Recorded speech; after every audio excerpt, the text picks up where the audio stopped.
Welcome to the Deep Dive, where we try to cut through the noise and get straight to the insights you actually need. So, have you ever, invested in some brilliant new product or service, hit a snag, and then crickets? No guidance. Oh, definitely. Or maybe you're on the other side, right? A key person leaves the team and boom, all that critical knowledge just walks out the door because nothing got written down. Exactly. It's frustrating on both ends, really. It leaves customers stuck, leaves internal teams scrambling. It's a mess. It really is. And, that's what we're calling the documentation dilemma today. It's this constant struggle, this tightrope walk, trying to find that sweet spot between, well, too little information and way, way too much. Right. So our mission today isn't about, ditching documentation altogether. That's not the answer. But it's also not about drowning teams in endless, frankly, useless paperwork. No, definitely not. We're diving deep into finding that just right balance for documentation, figuring out how clarity fuels everything, and maybe managing that temptation towards perfectionism, especially within agile product and service management. And of course, looking at how AI is changing the game here. Fundamentally changing it, yeah. It's all about practical stuff, finding solutions that actually help deliver value effectively, not just theory. Okay, so where do we start? Maybe unpacking that core agile idea, the one people seem to get tangled up in. Yeah, let's start there. It's Agile's second value, the one that says, working products and services over comprehensive documentation. Sounds simple, right? Sounds simple, but you're saying it causes problems. Oh, huge problems, because it's so often misunderstood. Profoundly, actually. Okay, so unpack that misunderstanding for us. What are the big pitfalls you see teams falling into? Oh, there are two main ones, usually. The first is teams basically twisting that value into a license to just skip documentation entirely. We're agile, we don't need docs. Exactly. They think, we just build and ship, no time for that. And that's like throwing the baby out with the bathwater, isn't it? Yeah, completely. It leaves future teams totally clueless. Maintenance becomes this high-risk guessing game. Knowledge transfer, painfully slow if it happens at all. Imagine inheriting some complex system with zero diagrams, no decision logs. Nightmare. Been there. Not fun. Okay, so that's one extreme. What's the other side of the coin? The other extreme is churning out these mountains of exhaustive documentation. It's almost like a waterfall project management approach trying to hide inside an agile sprint. Right, so you're busy, you look agile, but you're just creating massive documents. Precisely. Yeah. And it's so inefficient. It delays the actual working solution, the thing the customer actually wants. Agile product and service management is meant to be about adaptive incremental value. Getting something working into users' hands. Yes. Customers want solutions that work. Documentation. It's critical, absolutely, but it should be an efficient support system for that working solution, not the main event. The key is just enough. Okay, just enough. Let's define that. So you mean documentation that's accurate, it's easy to find when you need it, and crucially, it only describes the stuff that's really critical. That's it. Accurate, findable, critical. I like to think of it almost like the structural integrity of your product or service. Oh, I like that analogy. Structural integrity. Yeah. Without it, troubleshooting isn't just guesswork. It's like spelunking in the dark, right? And maintenance stops being predictable and becomes this high-risk gamble every time. Okay, so we know what just enough is, but the how? How do we actually build this effectively alongside the product, without grinding everything to a halt? Right. This is where it gets practical.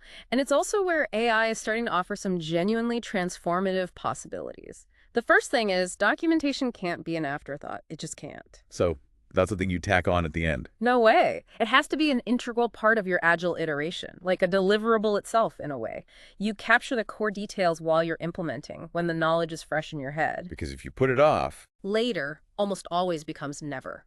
It becomes this low-priority chore nobody wants to do. okay, that feels like a fundamental shift from that classic waterfall project management trap, doesn't it? Where documentation is this static thing produced separately, often months later. Exactly. It's often inaccurate by the time it's done. Building it with a product makes so much more sense. It can adapt as the product evolves. And here's where AI becomes such a potential game changer. Think about it.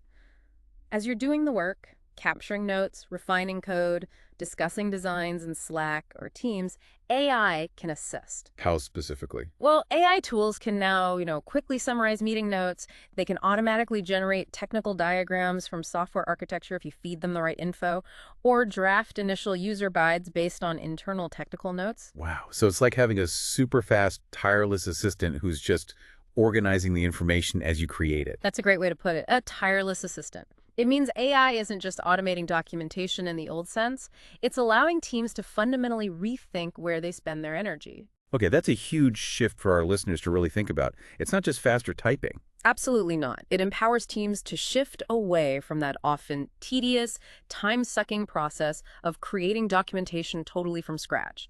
Instead, they're spending more time reviewing and refining what an AI generates. Which frees up time and brain power for. For building and improving the actual product, that's the goal. It leads to documentation that, breathes and grows with your product, rather than being the static snapshot that's instantly out of date. Okay, but let's get practical again. A common challenge. What if your team members aren't, professional writers? How do you ensure quality without bogging down implementation? Great question. Couple things here. First, really focus only on the essential documentation. Ask, what were the key decisions made? Why? What are the absolutely critical implementation details someone needs to know? What's the must-capture info for support? So for something like an API endpoint. Yeah, exactly. Maybe just its purpose, the parameters it takes, the expected responses. You don't need War and Peace, right? Just the vitals. Keep it lean. Keep it lean. Second, use lightweight formats. Bullet points are great. Simple diagrams. Brief notes right inside your collaboration tools or code comments. Think of it like building a skeleton first. You can add flesh later if needed. Okay. Third, and this is really critical, let the implementation teams own that initial capture. They're closest to the work, they have the fresh details, their direct, even kind of raw input is gold.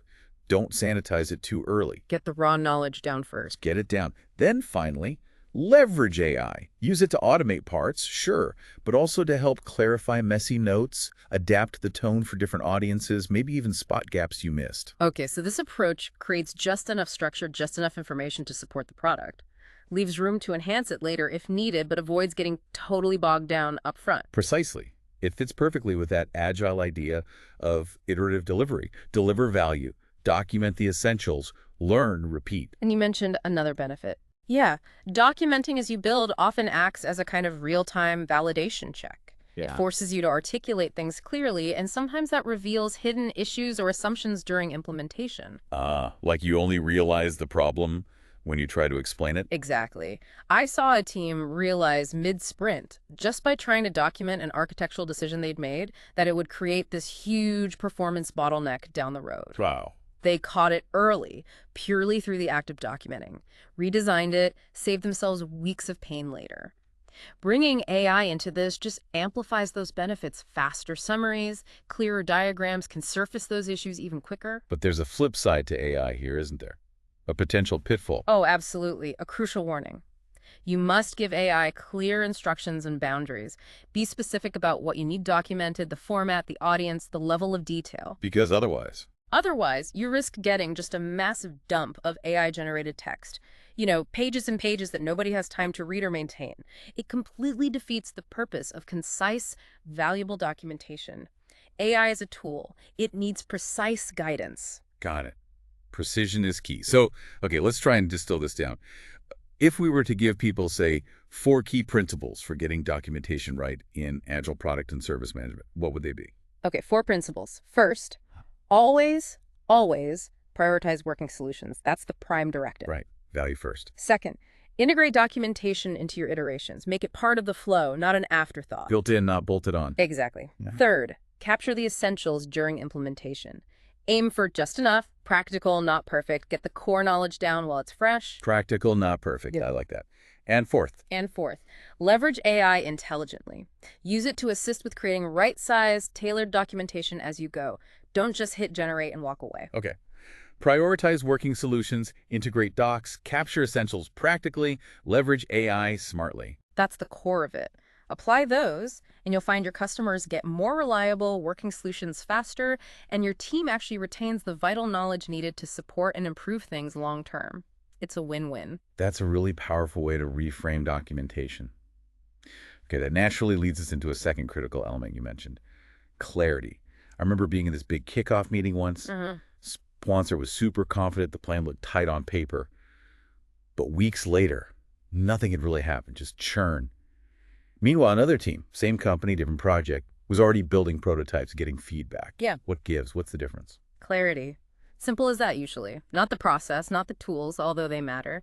It's clarity about purpose. So one team knew why they were doing it. Exactly. One team had a clear desired outcome they were aiming for. The other, they probably had a polished task list, maybe 17 competing priorities, no real filter for what mattered most.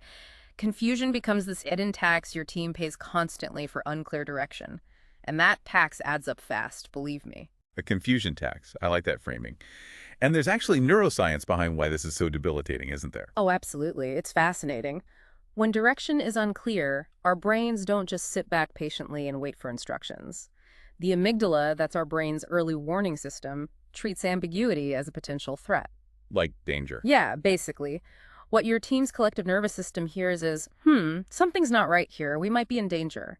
Cortisol levels rise, stress hormones kick in, and the prefrontal cortex, the part we need for rational thought, judgment, collaboration, creativity, it starts to shut down. Wow. So creativity literally evaporates under uncertainty. It really does. And this isn't about people being lazy or difficult. It's a hardwired protective response. Ambiguity feels unsafe. Which means those traditional management lines, like just trust the process, can actually backfire. Massively. To a brain already on alert, trust the process can sound a lot like, we don't really know what we're doing either, but just go with it. It doesn't inspire confidence. If we want real engagement, real buy-in, we have to replace that ambiguity with clarity. Okay, so if resistance often stems from this self-protection mechanism, then buy-in comes from self-confidence, feeling safe and capable. Exactly. And that confidence really grows when 3 core psychological needs are met: autonomy, competence, and relatedness. Okay, break those down. Autonomy. Autonomy is about having control over your work. Clear desired outcomes, not just tasks, give people the what and the crucial why, but they don't overprescribe the how. That fosters ownership and allows people to use their expertise. Makes sense. Competence. Competence is about feeling effective, believing you can succeed. Vague goals completely erode that belief. How can you feel competent if you don't even know what success looks like? Clear desired outcomes define what good looks like. They let people see progress, build momentum, and feel capable. Right. And the last one, relatedness. Relatedness is our need to connect, to belong to something bigger than ourselves. We're wired for it. When people understand how their specific work contributes to a meaningful shared purpose, it strengthens their commitment dramatically. Do you have an example of that? Yeah, I saw a team really resisting adopting agile practices. Daily stand-ups, retrospectives, they just weren't into it. Felt like bureaucratic overhead. But then we reframed the goal. Instead of do daily stand-ups, the desired outcome became reduce the average customer onboarding time from 14 days down to just 2 days. Connecting it to customer value. Exactly. Suddenly, the practices weren't the point. They were tools to achieve something that clearly mattered to customers in the business. The energy shifted instantly. They were energized, suggesting improvements, owning it. That's powerful. So it's about framing the why. Okay, how do we know if our teams actually have the clarity they need? Are there levels of direction? Definitely. Most teams tend to operate at one of 4 levels, and it's worth thinking about where yours sits. Level 1 is just vague, do your best, improve things. It sounds positive, but it just fragments effort. Everyone pulls in different directions. Seen that. Level 2. Level 2 is task-based. Complete these specific tickets. Finish this list. This gets stuff done, sure, but it mostly encourages compliance, not innovation or critical thinking. People focus on ticking boxes. Okay, ticking boxes, not delivering value necessarily. Level 3. Level 3 is output-driven. Build these features. Launch this module. This is better. It's more tangible. You get concrete things built. But you might still build features that nobody actually uses or that don't solve the underlying problem. You miss the impact. You built the thing, but did it matter? Though level 4 must be the goal. Level 4 is the ideal outcome-driven. This focuses on the change you want to create in the world. Enable new customers to get to their aha moment within 48 hours. Or reduce customer support escalations by 30% this quarter. This invites creativity, judgment, problem solving. Like the classic NASA example, right? Exactly. The goal wasn't build a powerful rocket output. It was put a man on the moon and bring him back safely outcome.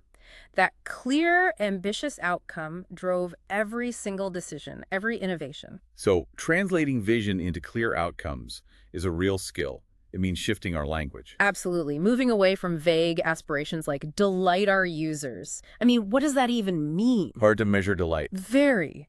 Shift towards something concrete and measurable, like enable 85% of our users to complete the onboarding process without needing customer support in under 10 minutes. See the difference. Huge difference. It defines value, it gives the team flexibility on how to achieve it, and presumably it reduces rework because you're aiming for the right target from the start. Precisely. Far from limiting flexibility, clear outcome language actually expands it. It invites experimentation towards a defined goal. Okay, now connect this to AI. Why does clarity matter even more when we bring AI into the mix? This is crucial because AI, especially current generative AI, doesn't infer your hidden intent. It executes exactly what you ask it to do, and it does it incredibly fast. So if your instructions are vague, If the desired outcome you give it is vague or ill-defined, AI will very efficiently help you get to the wrong place much faster than you could on your own. oh wow, efficiently wrong. Efficiently wrong. This fundamentally shifts the human role, doesn't it? It becomes less about doing the repetitive task and much more about clearly defining the problem you're trying to solve and the specific outcome you want to achieve. So we need to be better directors, essentially. Exactly. Clear desired outcomes frame AI as a potential collaborator, a powerful tool to help you achieve that outcome rather than just a blunt instrument or a task doer. It also helps address some of the fear around AI, frankly. By showing it as a tool that helps people achieve meaningful goals rather than something that just replaces tasks wholesale. Think about generating customer support scripts. If the instruction is just write scripts for billing issues, you might get something technically correct, but, soulless and unhelpful. Yeah, robotic. But if the desired outcome is framed as help our support agents guide customers through billing issues efficiently while making them feel heard and not blamed, you're likely to get much better, more empathetic, and ultimately more effective results from the AI. That's a great example. So it changes how we should prompt AI. We shouldn't treat it like, I don't know, a vending machine for text. No, definitely not like a task robot or a vending machine. Think back to the documentation example. One team gave the AI a detailed requirements document for a search tool, output-driven. They got a search interface, but it failed because it couldn't surface the hidden context engineers needed. Another team framed the problem in the outcome. They told the AI, essentially, our engineers are losing hours every week hunting for information scattered across wikis, code, and chat. How can we fix that? Outcome-driven. And what happened? They got a suggestion for a prototype that integrated chat context, summarized relevant code snippets, and pulled key wiki pages. Much more valuable. The difference wasn't the AI platform, it was how the humans engaged with it framing the problem, the desired outcome. So treating it more like a colleague. Yes, when you micromanage AI, just giving it step-by-step tasks, you waste its biggest strength, which is connecting dots, spotting patterns, offering insight you might miss. It's the difference between saying, build me a search tool with these 5 specific filters, versus help our team stop wasting hours hunting for answers. What are some ways we could do that? This actually connects back to some core Agile ideas, doesn't it? It really does. Think about the 4 pillars of Agile.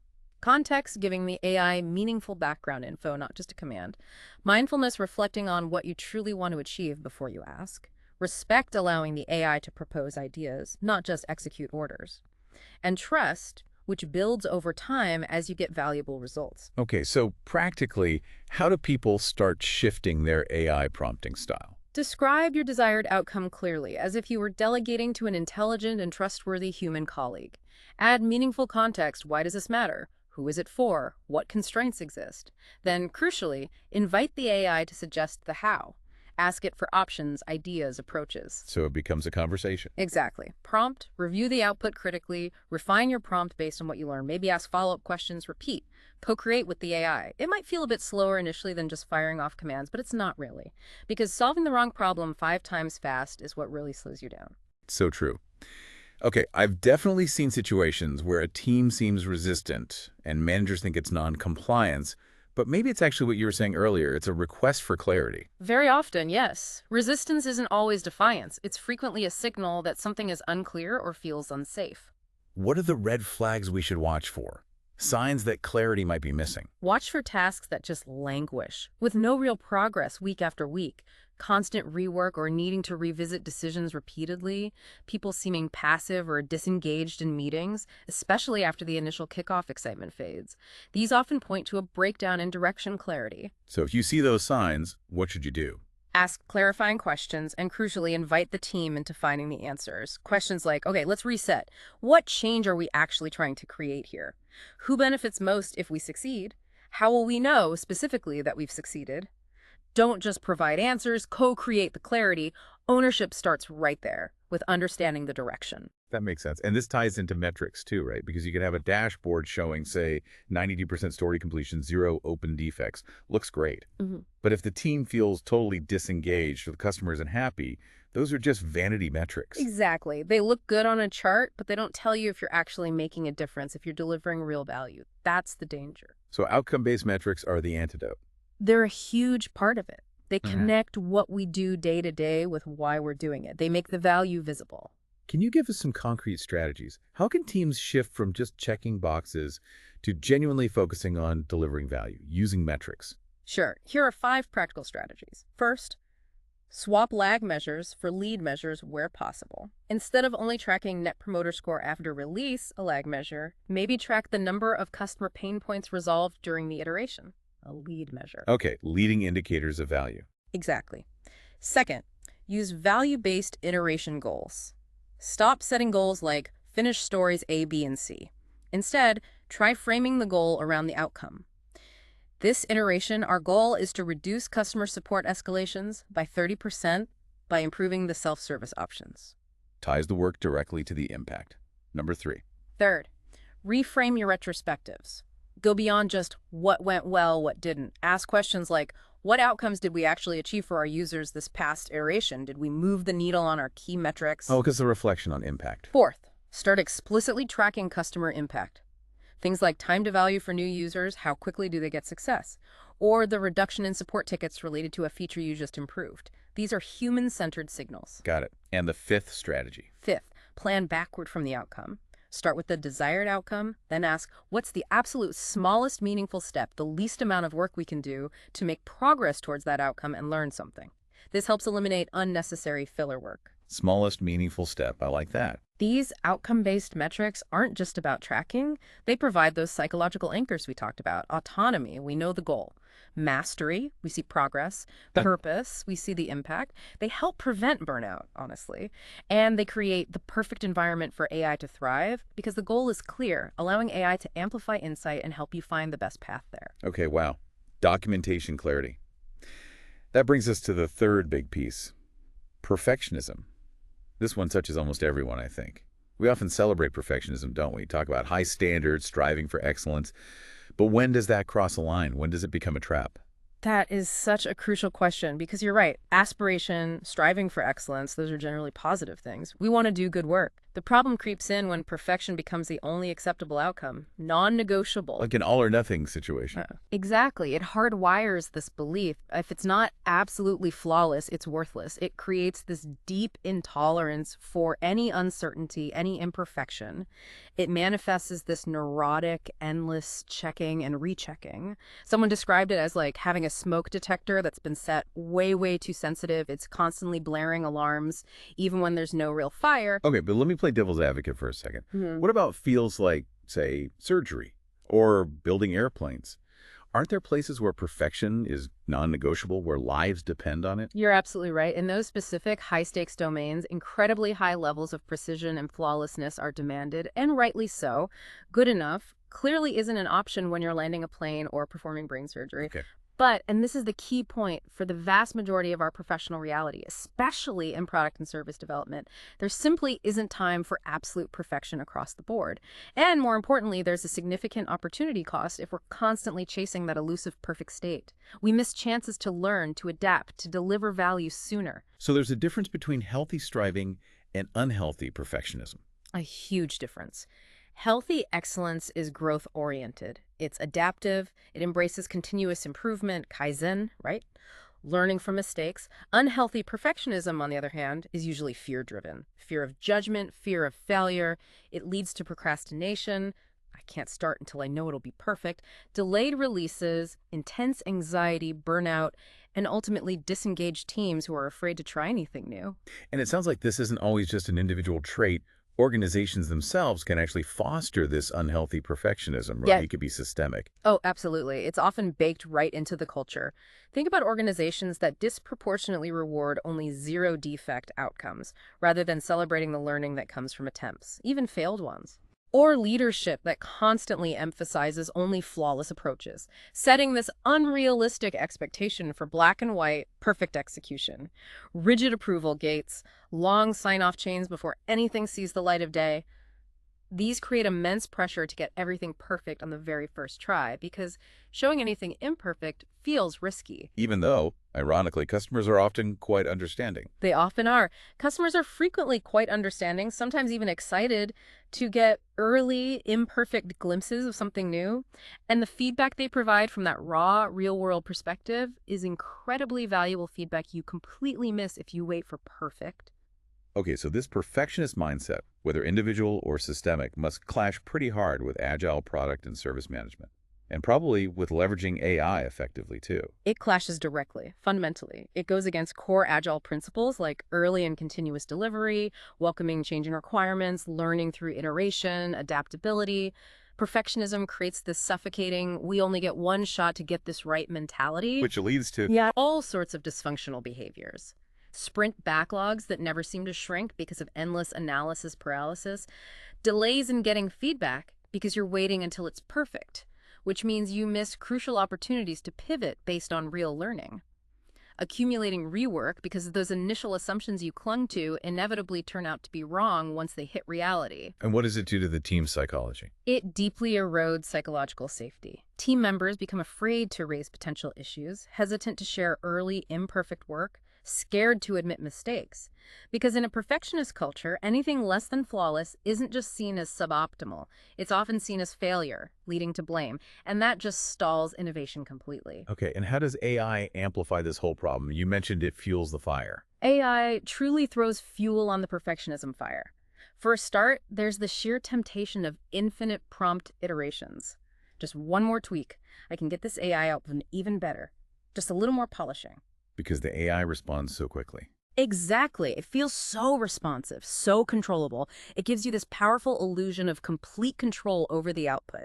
But that very responsiveness, that ease of iteration, often creates the perfect conditions for subtle errors, biases, or just plain weirdness to creep into the AI's output without you noticing. And the hidden costs. They're significant.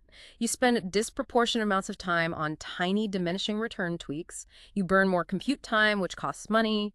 You delay deployment, missing market windows, or opportunities to get crucial user feedback. And mentally, nothing ever feels quite done. There's always one more thing you could refine. So the paradox is, chasing AI-driven perfection often leads to worse outcomes overall. Less value delivered later. That's often the case, yes. Worse outcomes, missed opportunities, and burned out teams chasing an impossible standard in an agile, AI-driven world where speed and learning are paramount. Okay, this is sobering. How do we escape this trap? If perfectionism is the problem, what's the solution? What's the fundamental shift in mindset needed? The shift is towards embracing good enough for launch, coupled with a commitment to iterate. One key is introducing clear, value-based thresholds before you even start building. Value-based thresholds. Yeah, define what success looks like, measurably up front. Maybe an 80% accuracy rate for an AI feature that users genuinely find helpful is far better than striving for 99% accuracy if it delays launch by 6 months. Release the 80% version, get real-world feedback, then improve it based on actual usage, rather than guessing what perfect might be in a vacuum. And defining those thresholds before you start is key. Absolutely critical. Define them before implementation begins. We also need to get better at separating essential quality, the must-haves, for the product to be viable and safe, from nice-to-have gold plating. Use prioritization frameworks rigorously. Map features to must-have, should-have, could-have. Be realistic about what's truly essential. Be realistic. And as we discussed, creating psychological safety is paramount. Leaders need to actively encourage teams to deliver imperfect but valuable work early, specifically for the purpose of learning. Celebrate early demos, even if they're rough. Frame mistakes as learning opportunities. Often the learning game is far more valuable in the long run than flawless execution on day one. And leadership signaling matters here, right? Hugely. When leaders consistently say and demonstrate, ship small and learn fast, it sends a powerful message. It reinforces that small, imperfect releases that deliver some value and generate learning are far superior to endlessly delayed, theoretically perfect Big Bang launches that might miss the mark entirely. Okay, for our listeners who are thinking, right, I see this in my team, or maybe even in myself, what are some concrete, practical tactics they can start using right away to cultivate this good enough mindset? Okay, let's talk tactics. First, introduce simple guardrails. Things like setting a maximum time box for refinement on any given feature or user story. Say, we'll spend no more than X hours polishing this after it's functionally complete. Prevents endless tinkering. So explicit limits. Explicit limits. Define clear, objective quality thresholds for features right in your definition of done. What does good enough to ship actually mean for this specific piece of work? Make it concrete so everyone's aligned. Okay. Encourage smart risk-taking. Actively give teams permission to put out implementations that are imperfect but functionally sound and safe. Emphasize that releasing something today with a few rough edges doesn't mean it's set in stone. You will iterate and improve it based on feedback. Right, it's not the final version forever. Not at all. Also, try using constraint-based exercises. Time box design spikes are great for this. Give a team, say, just 60 minutes to prototype a solution for a tricky unknown. The tight constraint often forces them to prioritize ruthlessly and get past the perfectionist block. Forces focus. It really does. You could even experiment with establishing a sort of perfection budget per iteration or release. Maybe allocate, say, 80% of effort towards building new capabilities and fixing critical bugs, and explicitly cap refinement or gold plating effort at 20%. A budget for perfection. I really like that idea. Makes the trade-off explicit. Makes it explicit and deliberate. And finally, use your retrospectives. Frame conversations to openly acknowledge imperfections, not as failures, but as data points. Discuss the trade-offs made. We shipped faster, but this part is a bit rough. Was that the right call? What did we learn? And involve the customer perspective. Absolutely. Always value the delivered effort. Celebrate every piece of value shipped, no matter how small or imperfect. But then, crucially, ask your customers. Did that extra 20% of polish we spent weeks on actually add significant value for you? Or was the 80% good enough version sufficient for your needs, and you'd rather have had the next feature sooner? You'll often find customers prioritize new capabilities and faster delivery over absolute pixel-perfect flawlessness, especially early on. Yeah, that resonates. Look, just to be clear, this isn't about promoting mediocrity or saying quality doesn't matter, is it?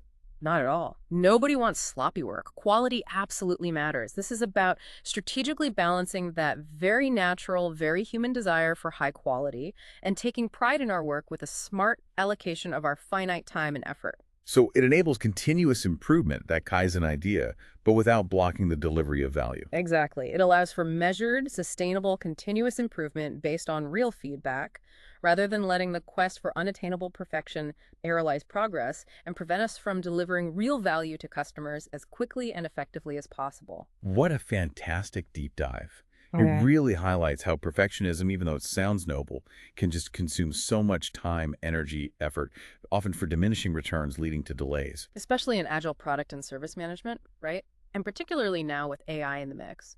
The real goal, at the end of the day, is always to deliver value to customers early, learn from their interaction with it, and then iterate intelligently. Wow, what a journey this deep dive has been. We've Yeah. really untangled that common knot around documentation, explored some genuinely practical, maybe even future-facing ways to handle knowledge effectively.